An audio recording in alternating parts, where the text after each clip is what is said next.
So, we talk about when you talk about back-to-back half-hour meetings all day long, we're talking about drawing from a kind of an energy reserve, right? That Mhm. entrepreneurs really need to have. How important is taking care of yourself, treating yourself right? Because there's really one person in the world looking after you more than anyone else. Hopefully, is ourselves, right? Looking out for ourselves. How important have you found through your entrepreneurial journeys, plural? Um, how important do you find that conscious self-care is? I'm really glad that you asked that question because I think, this idea that we're just these robots who can hustle harder all the time is counterproductive in a lot of ways.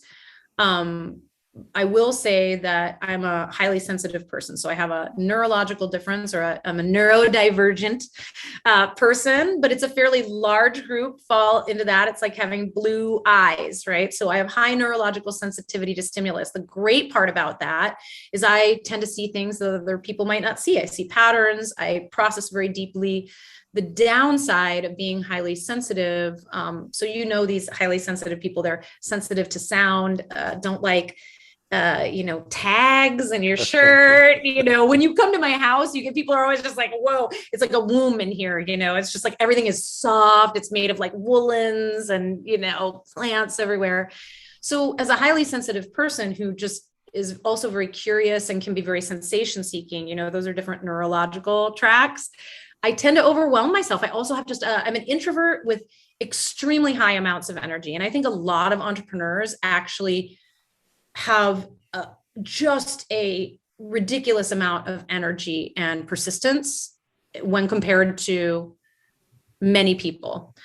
So in the past, what I would do is I would just kind of disregard my sensitivity altogether and I would ignore my feelings and what my body was telling me and just power through like crushing anxiety. And then when you're successful that way, mostly as a function of the fact that I'm willing to take on more stress and work than nearly anybody that I know, other than maybe other entrepreneurs, which I don't think is healthy. And then I would just power through it. Like I ended up having a really big brush with anxiety, major depression and anxiety. So finally, my body just started breaking down from stress. I physically was unable to eat. If I would eat more than just like a fruit or something, I would vomit. I couldn't keep food down. I couldn't sleep. I was, gosh, I want to say and you can't see me here because we're on Zoom, but I'm almost 5'7", I think it was like 115 pounds. I just looked like a bobblehead, just like a big head on this teeny body. And I was very sick. Hmm. And it took me a long time to recover. But through that recovery, I ended up learning so many tools for how to really manage my energy better as an entrepreneur. First of all, just because I am capable of doing everything doesn't mean that I should. And that actually, you can get into these patterns of taking all that energy and, first of all, just shutting down your own stuff. And somebody likened it to a battery. It's like you have all these things plugged into the battery, and that's fine until one load starts to draw this big spike of energy. And it's that high probability of low probability events. Something goes wrong. I mean, I went to San Francisco with my daughter. I came home, my roof had blown off and it had rained in my house for 5 days. Oh my goodness. And so everything's going just fine when you're allocating 100% of your resource, but then one of these loads goes huge and now you're in a deficit.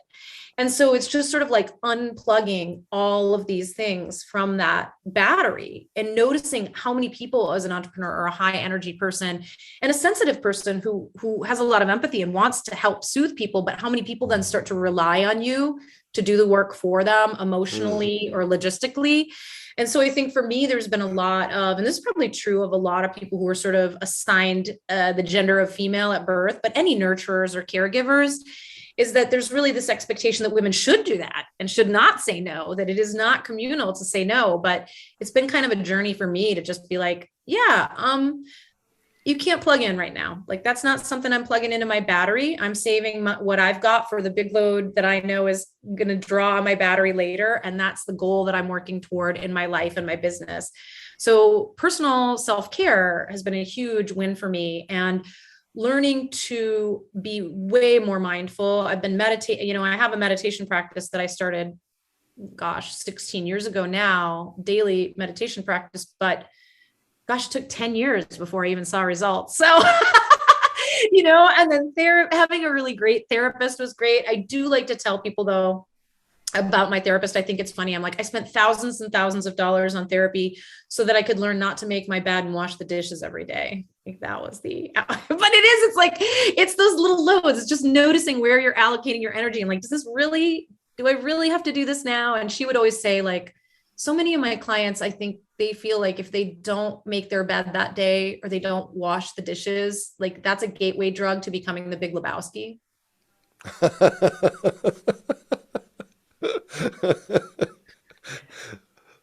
I love Yeah. that reference. Mm-hmm. Absolutely.